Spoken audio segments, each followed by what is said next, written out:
افغانستان کې د ملي بیرغ ورځ. دا په خوست کې ملي بیرغ ته د درناوي او لمانځنو انځور دی.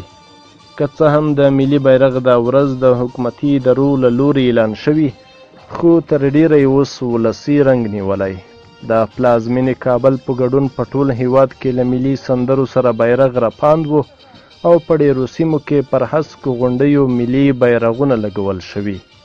د افغانستان ملي بیرغ چې شاه امان الله د خپلواک افغانستان توغ بلو، په منځ کې حبیب الله کلکني تور کړ، خلقیانو پرچامیانو یوازې سور کړ، وسلوالو جهادیانو تور سپین شین وکروه، طالبانو تک سپین. خو کلونه وروسته لا هم د افغانستان ملي بیرغ د خلکو په منځ کې په ولولو او شور رپاند دی او په هر کله کې د هسک او رپېدو لپاره واړه زاړه دعا کوي. بیت الله میاخیل، سیمه نیوز، خوست.